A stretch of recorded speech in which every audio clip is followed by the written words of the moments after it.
am a union miner, and I'll work all night and day. I am a union miner, and I'll mine your coal for a union wage.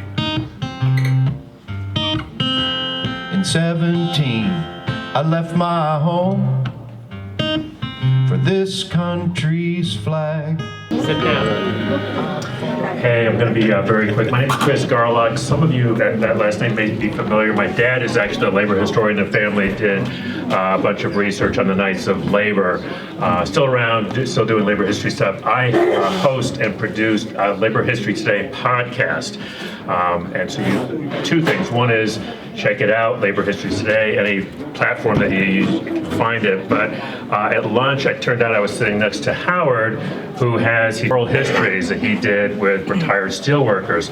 So my request is that if you have that sort of labor history sitting around or something else that I need to know about, and thank you for this fabulous program. That's me letting me mess around with recording this. Please see me today. I'll also be at the program tomorrow. But I'm trying to get this history out to the rest of the world. We would love the rest of the world to come here. But in the meantime, if we can get it out to the rest of the world through the wonderful world of podcast, I would appreciate your help. Good afternoon, everyone. I'm immediate past president of the Pennsylvania Labor History Society and have been involved with this organization for over 28 years. And it is the premier labor history organization in the Commonwealth that involves a lot of very, very good people who are very dedicated to the history of labor and working people. And I commend their work, which next year will recognize the 50th anniversary of the founding of the Pennsylvania Labor History Society. So they've been doing this work for 50 years. Today our topic of discussion is Eastern Europeans and Pennsylvania labor. And I'm going to talk briefly about two things. First, about a subject with which I'm most familiar, and that's Ukrainians in the anthracite region. And secondly, I'm going to talk about a subject that's in the paper and on the news every day. That's Ukraine. And its impact historically, what historical trends there have been that can translate into what's happening in Ukraine today. It's very hard to find an exact estimate on the number of Ukrainians, my heritage, who came to the anthracite region. About 1902 to 1922 are 18,500 throughout the entire anthracite region. Most of those came from western Ukraine, from an area that's known as Transcarpathia, the Carpathian Mountains, an area that was also controlled by the Austro-Hungarian Empire, which was ethnically Ukrainian, but many of the immigrants who came to this country from there, when you look at their registers on Ellis Island, they registered as Austrian or Hungarian because they were part of the Austro-Hungarian Empire, when in reality, ethnically, they were Ukrainian. That includes my grandfather, who came from Transcarpathia, the Carpathian Mountains, and who worked in an anthracite coal mine for 30 years. Eventually developed what they called miner's asthma, which would be officially recognized in 1969 by the National Coal Mine Health and Safety Act as black lung. He died from that in 1954. The vast majority of Ukrainians who came to the anthracite region worked as laborers. They were laborers in and around the coal mines. A small percentage, about 9%, as best we can tell, when I say we, I mean my brother and I, based on research that we've done, about 9% became certified coal miners, which, as Nick probably knows, was a real distinction. That was a real leg up to be a certified coal miner. And both of my grandfathers, my other grandfather was Sicilian, they were both certified coal miners. So they were in that small 9% that actually became certified to be a skilled coal miner. The Ukrainian diaspora, Ukrainian life centered around several important things. Ukrainian fraternal societies, very much like the Slovak fraternal society that we are in today. It was a social club. It was a place where you could get insurance for things like workplace injuries or life insurance. And life also centered around the church.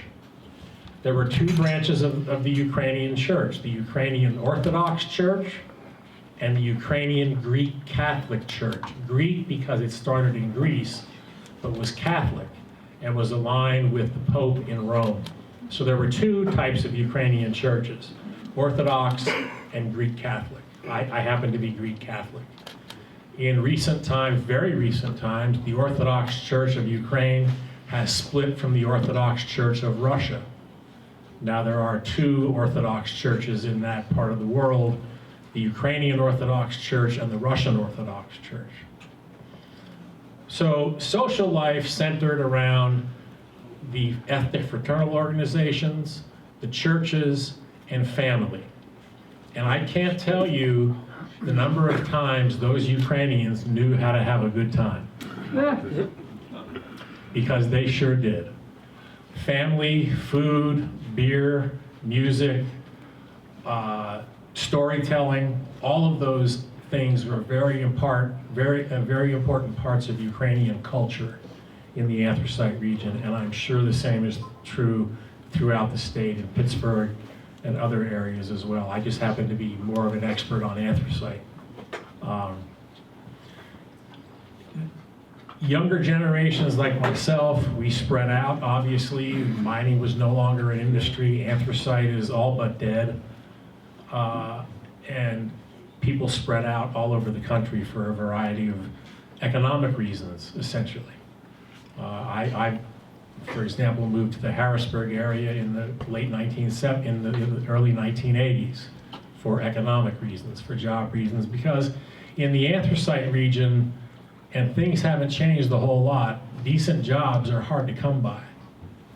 They just aren't there to a large extent. So that's a little bit about the Ukrainian diaspora. A guy by the name of Robert McCollester wrote a book called A History of Ukraine. 900 pages. I'm going to read the whole thing to you. So I hope you're patient. What time do we have today? Not much. I'm going to read two very short excerpts, and then I'm going to give you a little quiz. So listen carefully.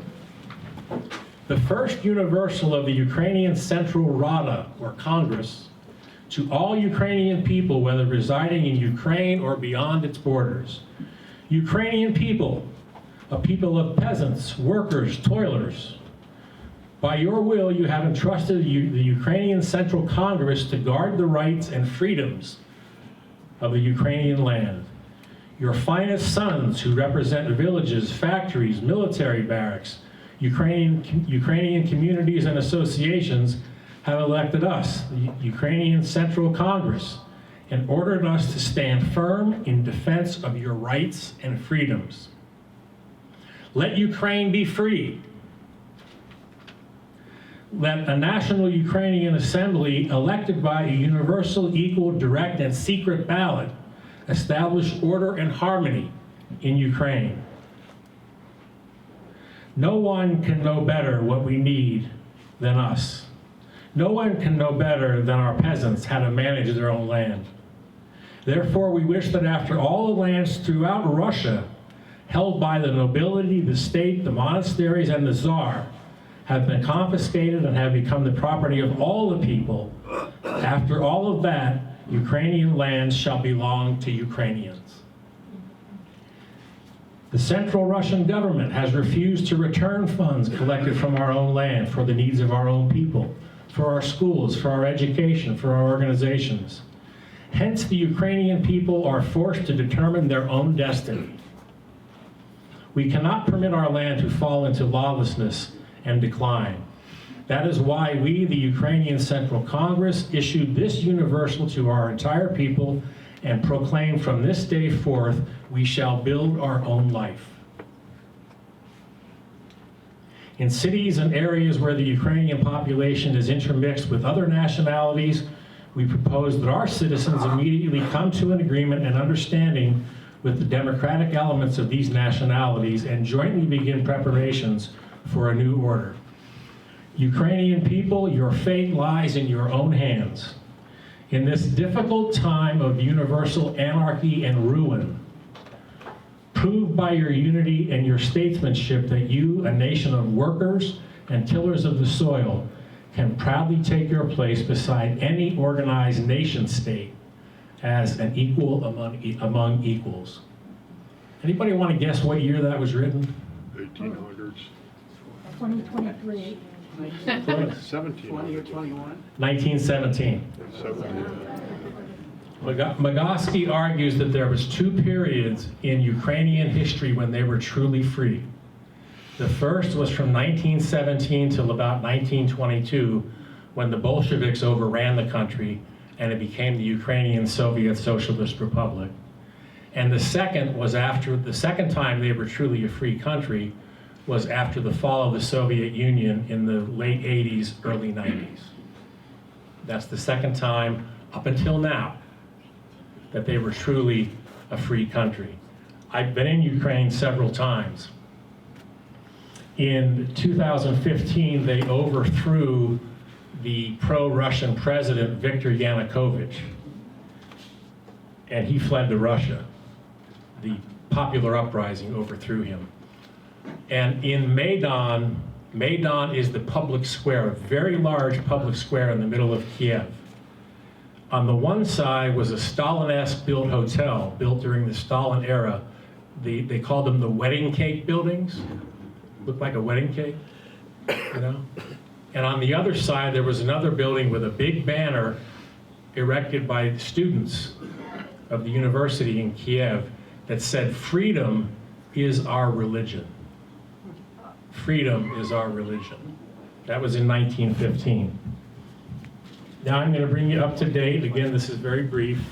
A Declaration of Independence. Resolution of the Supreme Soviet of the Ukrainian Soviet Socialist Republic on the Declaration of the Independence of Ukraine. The Supreme Soviet of the Ukrainian Soviet Socialist Republic rules to declare Ukraine an independent, democratic state on September 24th, 1991. From the moment of the declaration of this independence, only the Constitution of Ukraine, its laws, resolutions of the government, and other legislative acts of the Republic are active on this territory. To hold on December 1, 1991, a Republican referendum on the confirmation of this Declaration of Independence, which passed by an overwhelming majority of 72% of the vote in Ukraine. Proceeding from the mortal danger that has threatened Ukraine from Russia, we believe in developing the centuries-old tradition of the Ukrainian state formation, proceeding from the right to self-determination envisioned by the United Nations Charter, acting in compliance with this declaration of state sovereignty and the independence of Ukraine and the formation of a sovereign Ukrainian state of Ukraine. The territory of Ukraine is integral and inviolable. From now on, only the Constitution and the laws of Ukraine are applicable on its territory. This act comes in force from the moment of its approval, the Supreme Soviet of Ukraine, August 24, 1991. 20. No, 1991. 1991, yeah. So 1917 and 1991 are the dates to remember if you want to reflect on when Ukraine ever in its history, had independence, up to the recent Russian invasion, okay? I'll close with this. I read in the paper yesterday that the president of Belarus, Lukashenko, I lived in Belarus for a while. I taught at the University of Belarus in Minsk. When I was there, Lukashenko was running for re-election. Him and Putin are like this. When I was there were student protests all over the place because Lukashenko, who was running against a female opponent who had to flee the country in exile because she was going to be arrested, Lukashenko won that election by 90% of the vote. Kind of hard to believe. Kind of hard to believe. Yesterday, Lukashenko said that should the Western nations, should NATO decide to invade Ukraine or Poland, he would station and use tactical nuclear weapons on the West. And I'll close with that. I think it was said here about, a lot of people have talked about a pride in who you are. And in many ways, people from Eastern Europe, I remember I worked in Gary, Indiana. I worked in a small Catholic school, college, and I remember seeing the people from the occupied countries, as they would call them, and feeling the loss of culture of many people who came from the East. My experience with Eastern Europe is hitchhiking across Yugoslavia twice, through Poland, and several times, and going back to Poland with Nick and Melanie, visiting not museums and churches, but coal mines and steel mills. And I feel very, very deeply about the importance of this history. But I want to say something I think very important. Black history has become extremely well known. Eastern European history is where black history was in 1955. Black history became known to America through struggle. Struggle in the schools, struggle in the streets, struggle for the dignity of black people and their rights. Eastern Europe needs to be understood, and it needs to reclaim its history, which has been largely lost. One of the best, the most useful class I had at the University of Louvain in Belgium was Byzantine history. And this seems like a strange thing to say, but it gave me a background which I could go to Orthodox churches and understand the historical resonance of what was going on there. But I want to say Lou Martin is sitting back there, and Lou did something very important.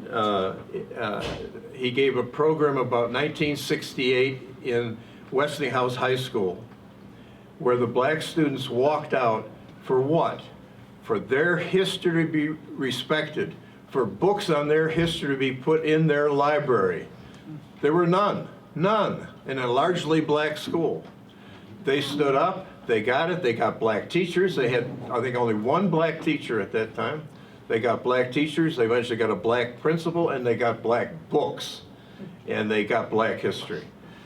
That's how people assert their history.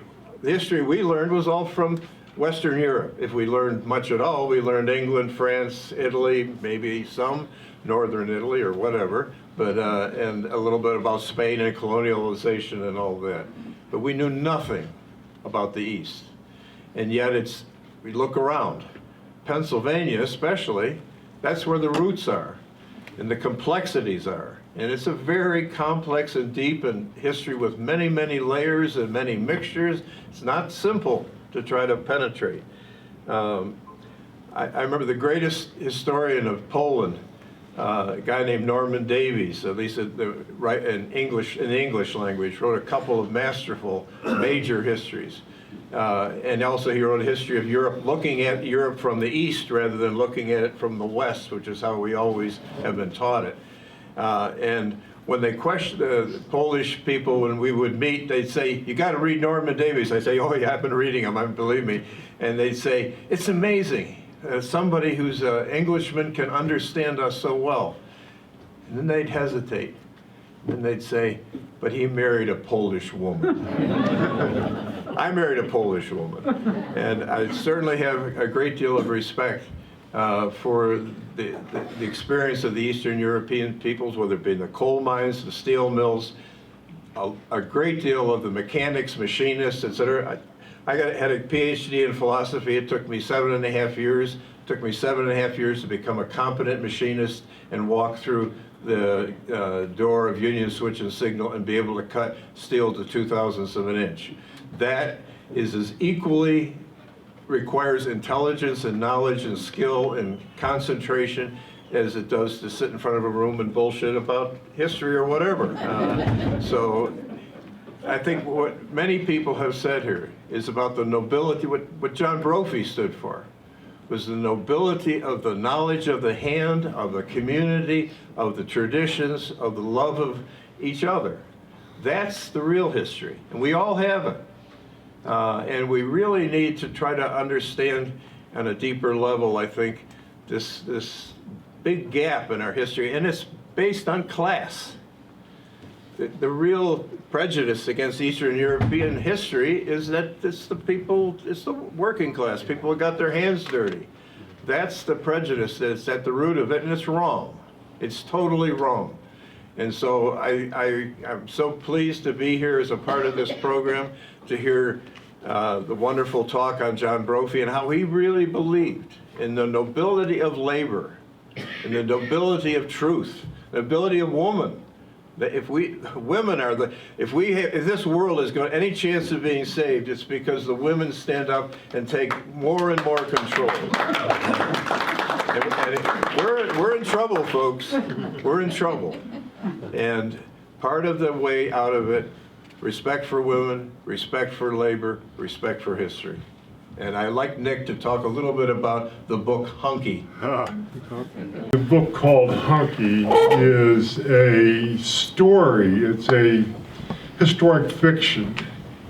It's about two families that were born and raised for generations in the Carpathian Mountains of what today is Slovakia. One group moved to Pittsburgh and worked in the mills and lived in a small community down there right off the top of my head. I can't McKee's remember Rocks, which. yeah. McKeesmore? Yeah, McKee's Rocks.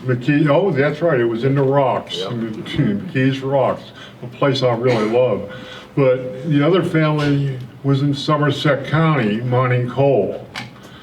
And it starts out in the Carpathian Mountains about how the one quote was in there, "I've lived in 5 countries and never moved from my home." Because everybody took over Slovakia and that central part of Europe at one time or another. I mean, it was Germans, it was the Austrian-Hungarians, and then it was Hungarians, and then it was the Russians and the Polish. Everybody took a crack at it. And the one thing that remained solid was the poor peasants that lived on the land that they didn't own and didn't control. And you wonder why a group of people, Ken said about 18,000 was it, or 180,000 people came into this country. From 1890, they estimate, until the end of the allotment of citizens from Central Europe could come in, which was 1890 to the early 1920s, when they started shutting down the mines, and that they said, we're not having any more immigrants come in from Czechoslovakia or Slovakia or Austria-Hungary or Poland or anywhere else. And the story is unique because it talks about how poor they were. And I said today, I walked in this hall and I could smell the cabbage cooking, because that was the poor man's good vegetables, because it grew big, it grew heavy in poor soil. And the soil in Czechoslovakia had been used for thousands of years on these small farms where the farmers had to give a percentage of their work, their product away to the owners of the land, who went, and the owners of the commercial properties. So they knew what poverty was. When the coal companies threw them out in the streets and they had to live in tents, the Slovaks and the Hungarians and the Polish, they understood that. They also understood what oppression was and why it was so necessary to form union with brothers and sisters, to haul themselves through the catastrophic times of 1923. Think about it, 1923, everybody called it the Roaring Twenties. What the hell are we living through right now? 2023. Look what's happening in our world right now today. I mean, history repeats itself, ladies and gentlemen, it does. It's a sad thing, and the reason why it repeats itself is because we, workers, don't take advantage of the power we have. We need to start working in solidarity to make this a better nation and a better country. You wonder why. I didn't expect that. But you wonder why, what's going on. It's just crazy, but there is light. There is light out there. I did a little research through the 13th Congressional District the other day, looking at who was in the Democratic leadership of the political parties in the 13th Congressional District, because that's where my congressman is now, 13th District. It's been changed so many times, sometimes I get confused, because at one time, not too long ago, right across the street in my house, right across the highway, was in one congressional district, and on my side of the house, I was in another congressional district. But when they moved it around, the law said, the lawyers and the judges said, now you're now in the 13th Congressional District. I took a look at it to see who is actually in control of the political parties. I'm really proud to say the vast majority of the Democratic leadership in the 13th Congressional District at this time is controlled by women. I love it. I mean, those are the people that should be in charge of the politics of this country. I mean, who knows more about controlling the almighty dollar? Who knows more about making food stretch? It's a really good book, and I want to thank everybody that came here today. We have one other important piece of business today.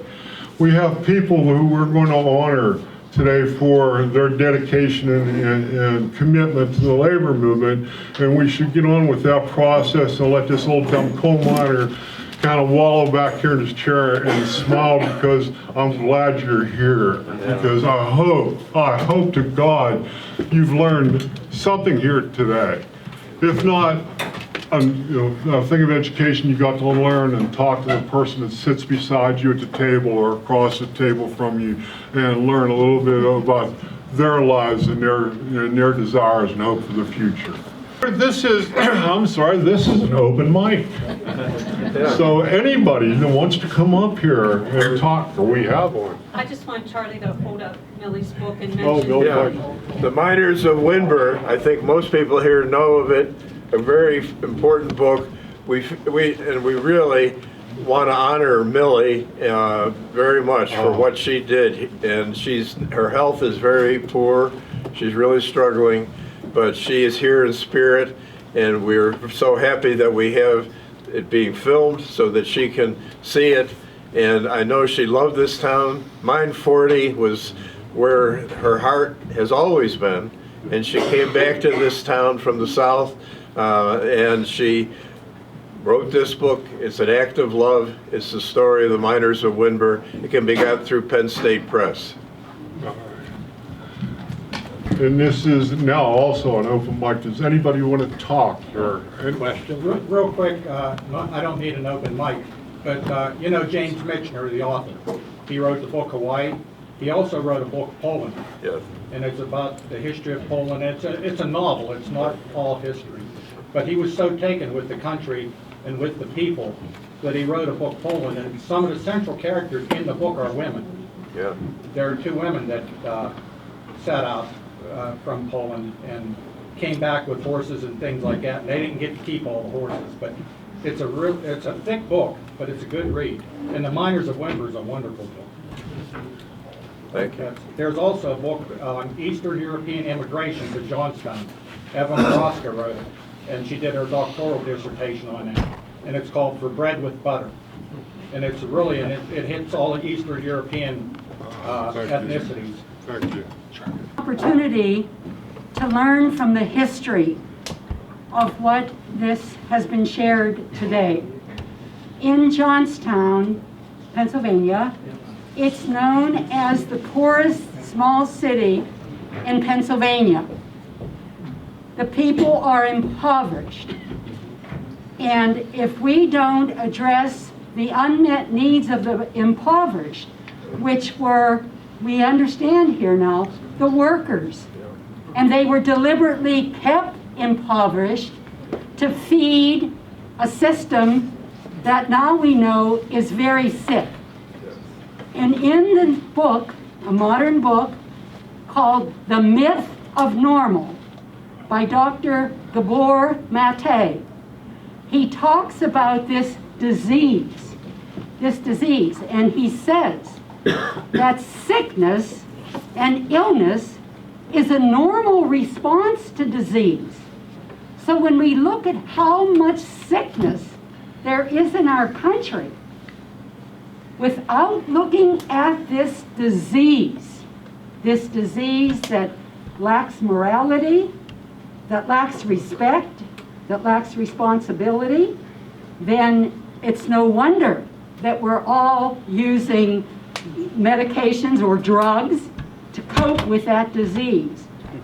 I'm involved with a project called Reimagine Cambria and Blair Counties, Visioning Sustainable Communities, underscored by public health, well-being, and safety. I think this is an opportunity to capitalize on the history of labor and capitalize the citizens that know better in the communities to work on resolving the underlying conditions of this disease. So if you go on the League of Women Voters website, you can read about this project, and I hope you will get involved by going to Fair Districts PA, the League of Women Voters, and looking into how you can help, because we want to live while we're doing these kind of things.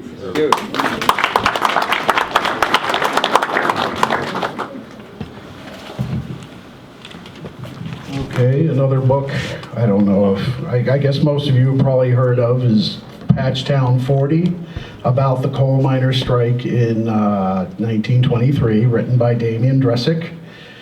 I don't know if he was invited here today, but, well, okay, I did message him and let him know about it. I have my own book looking at Johnstown, PA by the numbers, and looking at the recent county health rankings that came out. I mean, Cambria is about 64th out of 67 counties. Okay, unfortunately, I don't remember off the top of my head where Somerset is, but still a lot of work to be done. Thank you. Anybody else? Oh, all kinds of folks. I just want to say one more thing. I don't think I need a mic. There's a war in Ukraine right now. I have to say something because half my family came from there. Probably not the same family as yours did. I'm the product of a German Lutheran and a Ukrainian Jew, so I really am crazy. But there is, in fact, a war going on in Ukraine now that is killing good people, and we have to learn to unite across all sorts of barriers we never thought were important before to protect them and therefore ourselves. My family left there in 1891 because of pogroms that happened there. And then I thought, oh, I must have a lot of second cousins in Ukraine. I hope they're okay. And then I realized Hitler probably killed them. Okay? So we need to cross barriers where we are, when we are, because shit's coming down, folks. We got to fight. Thank you. Hey. Oh, yeah. I do have a teacher voice, but I'll try this, and I'll try not to get emotional. I'm a retired teacher, and I think back to the things that I said in my classroom that I would get in trouble for today. And the books that I brought to the children, and the movies that I showed them. Just the other day, a movie that I showed to my kids about Ruby Bridges got pulled off because the people that are controlling the local schools, those of us who don't agree with them have to get involved. I shudder to think what my colleagues are going through now and who would decide to be a teacher in these days and times. It's not just in Florida, it's all over the United States. I mean, I taught labor history to 10-year-olds. There was a picture of children coal miners in the textbooks. Those aren't going to be there anymore. unless those of us who can deal with the problems on the local level, because that's where the crap is happening. Thank you. You're in a very historic town of labor history, and as Charlie said, Millie's book, The Miners of Windber, Our Struggle, we're commemorating the centennial of a horrific strike, 16 months from 1922 to 1923. And you get very caught up in of the emotion of it. Being evicted, living in tents. I was able to be at the Blair Mountain commemoration and go into the museum in Matewan. Same situation all over Western Pennsylvania and West Virginia. We want to hold Millie up in prayer and pray for her recovery. And this book is available, as Charlie talked about, Penn State print on demand with a new ISBN number.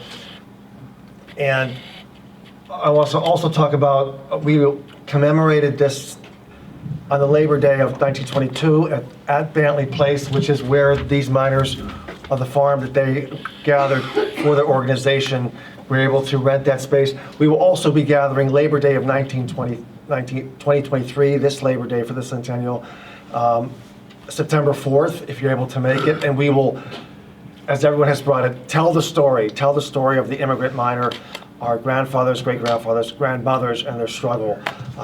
Thank you all for being here, and we will be at the marker, the historic marker soon. Another group of researchers, David Lauder and his daughter Anna Lauder, are putting together what's called the Windber Project. They have a Facebook page and a website, and they're working closely with Millie, but both David also has some conditions that he's overcoming, and his daughter Anna is carrying that on. So we would like to direct you to their sites as well. Stephanie Dumight, come up.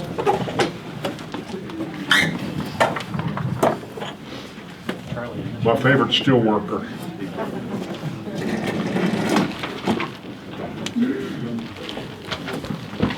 River ran red. The river ran red. Well, I am here. Where's our, we have her, good. We have Kip again. Yeah. Kip Dawson This on is the... technology at its best. So I'm here to introduce the winner, the recipient. We had a big lottery and she won. The recipient of the Mother Jones Award this year. And I just want to say that I got to know Kip Dawson when we were in Chatham College, it was Chatham College then, together I took a course, I was going to be an elementary school teacher. Of course, after the first course, I realized I couldn't work with the young kids like she could. But Kip and I were in class together, and we got to know each other. And she, in her 50s, got a teaching degree and did a whole career in teaching in public schools in Pittsburgh. But that career in the public schools in Pittsburgh was preceded by years of struggle and years of work for the movement, for working for justice. Well, she worked 13 years in the coal mines, but she, let's see, as, I don't think it has on here which coal mine she worked in. Do you know? No, I don't. She was in Pittsburgh, down in the Pittsburgh area. Oh, mine 84, says Charlie, and I think we'll hear from Kip about that in a minute. But among her notable, she's been an activist for much longer than most of us have thought about that. She's been building coalitions on the front lines of the civil rights movement, the Vietnam anti-war movement, the women's movement, the LGBTQIA+ movements, the labor movement, and educational justice movement. This is a woman who has really done the work of the movement over the course of her career, and she continues to be active. She's a voice for justice and a well-educated, loud, and important voice in our Pittsburgh movements for justice. She turned me on to, she showed me a website that has been, a Pitt student has been working on that that tells me things I had no idea that she was working on. She's had an astonishing career. She co-founded the first civil rights club at Berkeley High School in 1960 in solidarity with the student sit-in in the South. She co-organized the free speech movement at San Francisco State College. She organized and was arrested in 6 large-scale sit-ins, bringing an end to the all-white employment practices in San Francisco, led by the Ad Hoc Committee to End Discrimination, and served 29 days in jail. She co-founded the Vietnam Day Committee in Berkeley with Jerry Rubin and Abby Hoffman, started the Vietnam Day Committee at San Francisco State College. I mean, this does literally go on and on. But I think it's really important to understand that she's become for us someone who has crossed a number of lines, has worked tirelessly for justice in so many aspects of our community and our interests. So, would you like to read that to her? So here I want to present Kip from the Pennsylvania Labor History Society, the Mother Jones Award for Kip Dawson's effort as a union member, educator, and activist, promoting social justice, racial equality, and the rights of all working people. So Kip, here you are, girl.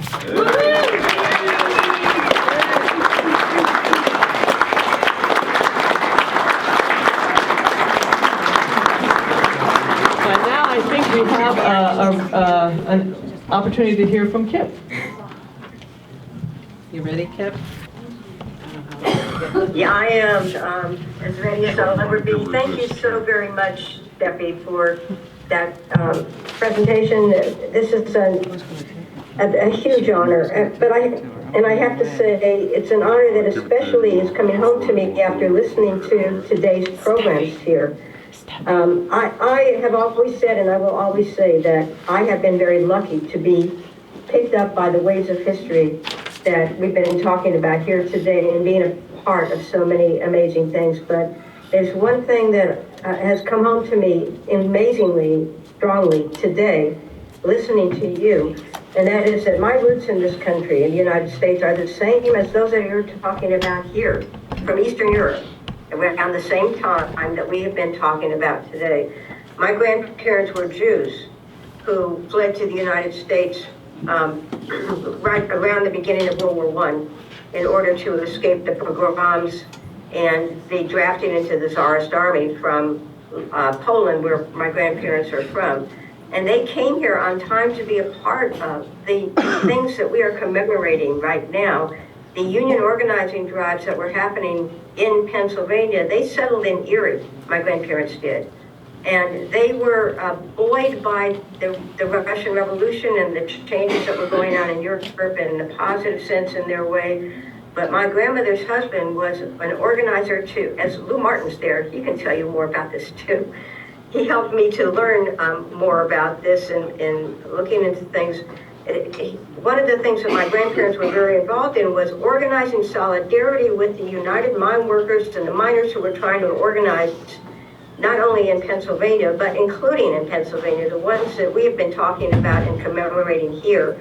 I don't know that my grandparents ever were in Windberg, but they lived not that far away. And because of their activities and because my grandparents were socialists and because they were Jews and because the Ku Klux Klan and others were organizing against our people, he was assassinated in 1922 in Erie, Pennsylvania, because he was a part of the same things that you all are celebrating, and because he was a Jew, and because he was an immigrant. So it's what Steffi says is true. I have been extraordinarily lucky in my life to carry forward what my grandparents were working on, the solidarity among human beings that has taken the form of so many struggles, that some of which we have won and some of which we have lost, but in all of which we have been carrying these things forward. So I very humbly thank you all for this honor and accept it in the name of everybody that we have been talking about today and whose names we'll never know. All of those who have stood up together for women, for immigrants, for black people, for Jews, for the Eastern European hunkies whose stories still have to be told, and I agree with Charlie McCollester and everybody on that too, for everything that this gathering here today is standing for, and for all the work of the Pennsylvania Labor History Society and all of those who are gathering our history, for my sister Lisa Parnell Christensen, who is being buried today too, for all of us as the struggle continues. I am overwhelmed and deeply grateful, and I hope that some of what I'm hoping to get across is here. This is a gesture of extraordinary solidarity, just as is the gathering that's happening here today and the one that will happen tomorrow. So with deepest gratitude, I am thanking you all. And thank you, Stephanie, for being such a good presenter.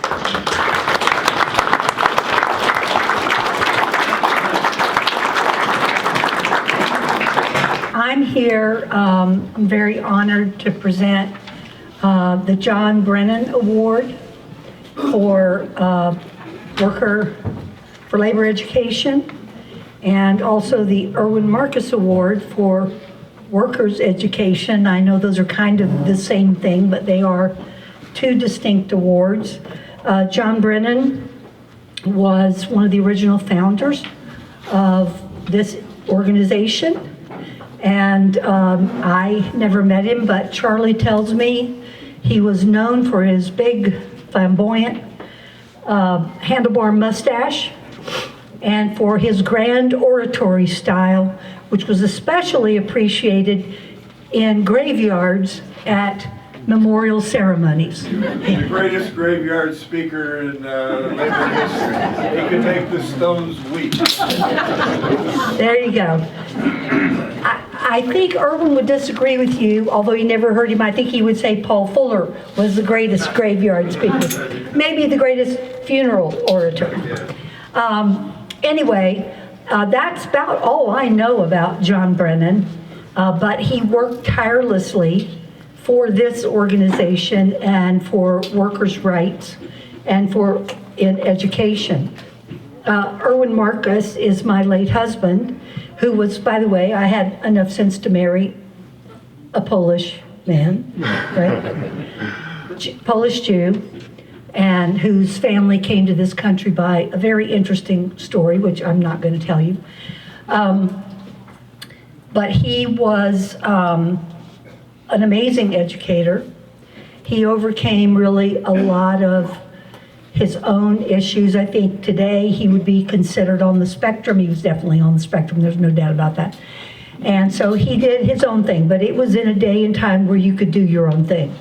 And when he was in high school, if he got bored in a class and he just thought it was pointless, he would just get up and walk out and leave the school and go to the library and get a book and start reading.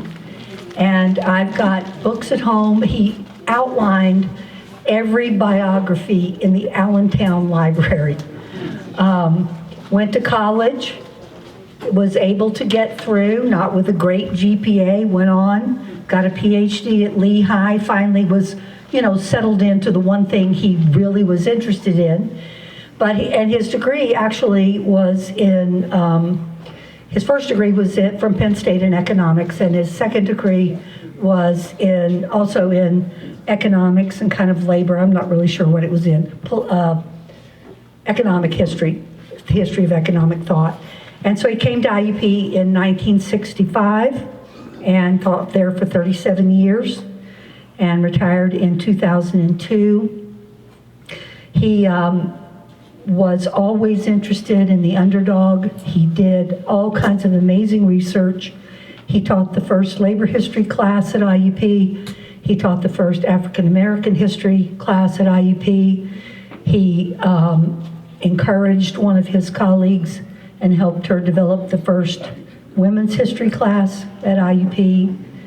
And he used to talk about how the most rewarding thing about his teaching was to see the children of coal miners and grandchildren of coal miners who would start out in labor history classes with their heads kind of bowed, sit up straighter, and by the end of this semester be incredibly proud of their heritage. And so he worked, so tirelessly for public education, for public recognition of workers' activities and of their accomplishments, and never ever gave up. He had a very distinctive style of teaching. Everything was in threes.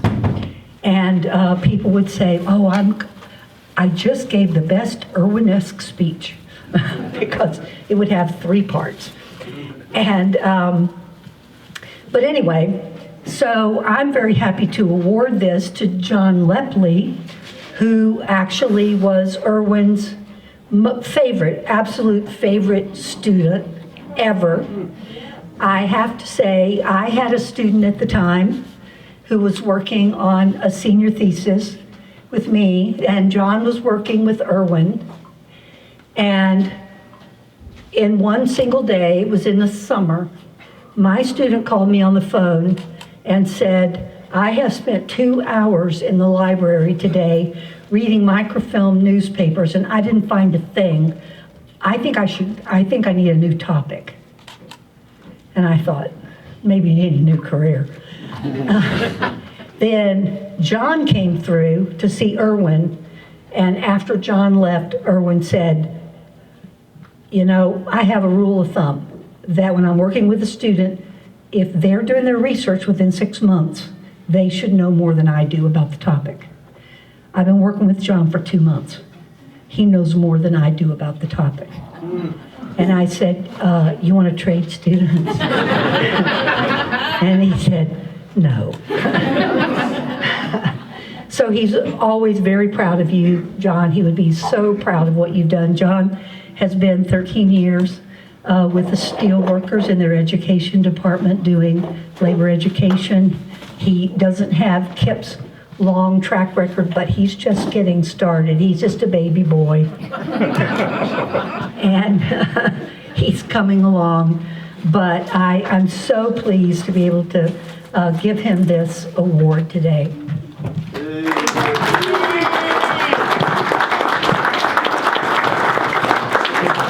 All right, am I supposed to read this? I just wanted to add, he was the best grad student I ever had. What did you say? Best grad student I ever had. There you go. Best grad. My husband had Parkinson's, and he was very sick for many years before he died. And this young man came to visit him all the time. And as busy as he was, and with his 2 young children, and Gus and Lincoln, I hope you are so proud of your dad. You should be very, very proud of him. He's a good role model for all of us, and especially for you boys. All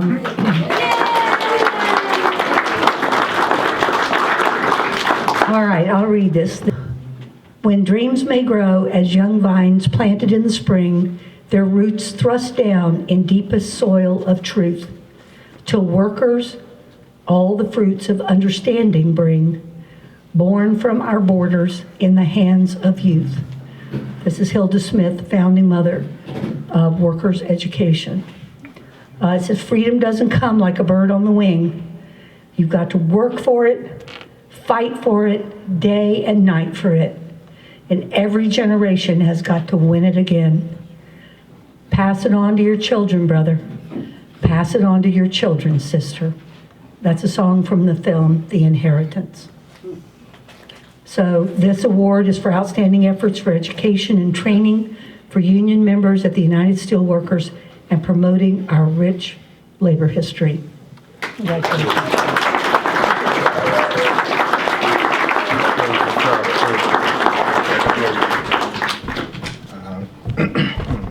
So I learned something earlier that I actually have a lot in common with Nick Molnar, and it's not height. Elizabeth talked about Nanny Glow earlier, and that's where my grandfather was born in 1926. The 2004 historical marker dedication in Rossiter, my great-grandmother was born there in 1908, so we share Chautauquas in our bloodstream. Chautauquas. He played Winburn football. Yeah, and excuse me, father and sons plug your ears. I got my ass kicked by them. So it's nice to be here under much nicer circumstances. So there's 3 people in this room who've played a huge role in the path I took. Elizabeth Ricketts, she was the first history professor I had at IUP way back when, and Charlie McCollester, and definitely Erwin Marcus. Just show of hands, how many of you knew Erwin? Yeah, so look, Erwin was, all the things Elizabeth said. He was an incredible historian. There are books published today, and you will see them cite his doctoral dissertation, which was unpublished, on the Knights of Labor. There's a new book out about the Wobbly organizer Ben Fletcher. There's an article cited in there that Erwin wrote in the 70s. And there's another recent biography of the Afro-Caribbean intellectual Hubert Harrison, and Erwin wrote an article on him in the early 70s. I mean, no pun intended, but as a historian, he was ahead of his time. But I think if everyone who raised your hands, you probably didn't know Erwin so much as a historian, but as a teacher. And he was the best. He was approachable, he was funny, he was informative, and I think at a place like IUP where the students are often first-generation college students wondering, do I belong here? A teacher like Erwin, Elizabeth, and Charlie can make all the difference, and I hope I'm doing that with the steelworkers. So I'm grateful to this organization. Erwin, as always, will be in my heart, and have a good day, everyone.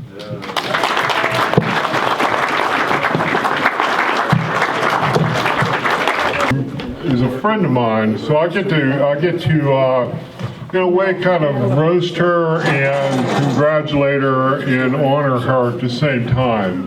1977 was the Johnstown flood. Yeah, moved I was on July 19th, so I know it was in the fall of 1997 because that's when Miners for Jobs was formed. Okay.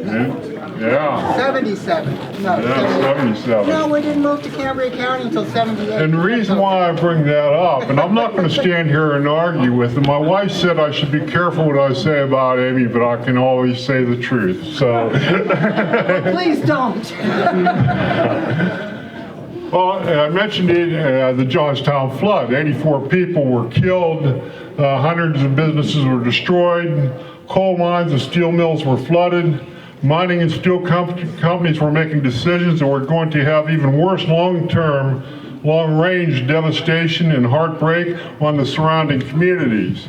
This building here we're in right now, there was 3 feet of water on the first floor of this building. So we're under 12 feet of water right here, right now. Amy, the one thing we did form out of that group, and it was a kind of a radical group, out of all that mud and slop and debris, there was a group called Miners for Jobs.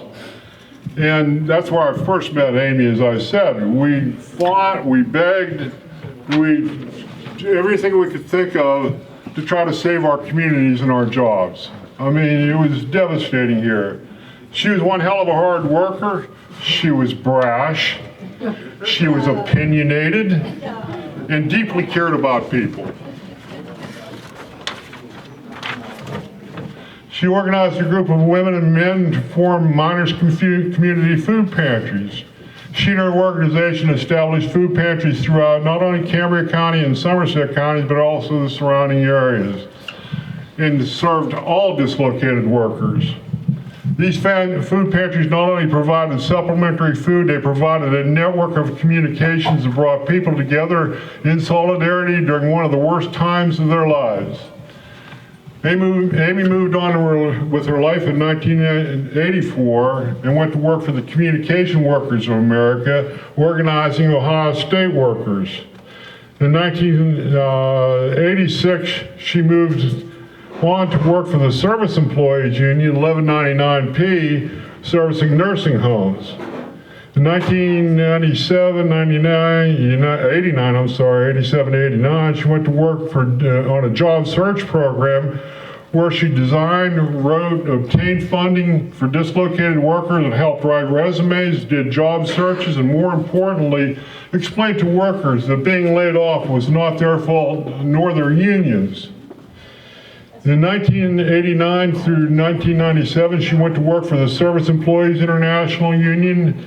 At this time, with local union 668 as a business agent, organizer of state, county, and nursing home workers.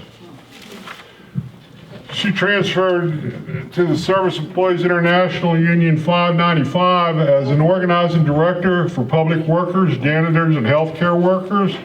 In 2002 through 2013, she went to work for the AFL-CIO Organizing Institute in Washington, D.C., mostly doing recruit assessment and training of organizers nationwide for all industries. John Lepley was a product of that program too. And I'm proud to say that both of them are from Somerset County and live in Somerset County, not from, but live in Somerset County. Amy supposedly retired. She is active in the Northern Somerset County Women's Democratic Club, has organized local community citizens groups to protect the local environment from an overzealous coal stripping company and cost them a lot of money. And indeed, it is a great pleasure and with honor in presenting her the William Silvis Award to this hardworking, brash, opinionated unionist.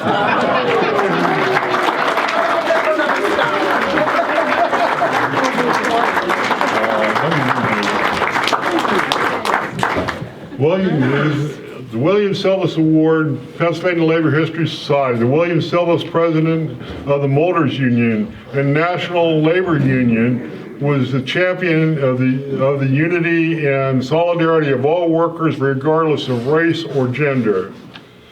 Presented to Amy Niehaus. It's on, can you hear me? I'll make it real quick. I want to thank everybody I've ever worked for, especially Rosemary. But I would also like to thank all of the workers that I've ever talked to, because you learn something from every one. Union organizing is not magic. It's a lot of listening. It's not sales pitch. You listen, you understand what people's lives are like, you help them understand how they can change that. So if there's anybody here, I have all this wonderful training that people gave me. If you know anybody who wants to talk about organizing a union where they are, I'd be more than happy to have coffee with them and hook them up with somebody who's still working. Okay.